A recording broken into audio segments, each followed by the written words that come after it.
माझ्यासाठी माझी आई आणि माझं बा दोन्ही भी होती आणि मीच तिच्यासाठी तिची पोरगी आणि पोरगा दोन्ही। गावकऱ्यांनी केली कमळीला पूजा करण्यास मनाई।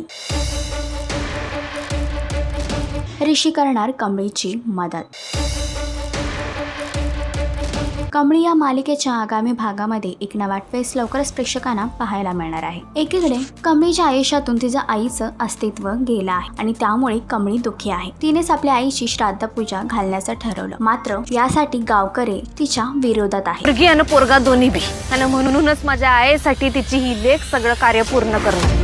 जे काही दिवस कार्य असतील ना उद्या, तर कामिनीने देखील आपल्या गुंडांना असं सांगितलं आहे, काही करून गौरीच्या श्राद्धाची पूजा झाली नाही पाहिजे। तर आता गुंड गावातील काही लोकांना भडकवत आहे, पण त्यामध्ये आता ऋषी कमळीची मदत करण्यासाठी आला आहे। तर ऋषीच्या मदतीने कमळी आपल्या आईचे श्राद्ध पूर्णपणे करू शकेल का? तुम्हाला काय वाटतं हे कमेंट करून नक्कीच सांगा आणि अशीच अपडेट जाणून घेण्यासाठी तुम्ही आमचा चॅनल डेली चक्कर लाईक, शेअर आणि सबस्क्राईब नक्कीच करा।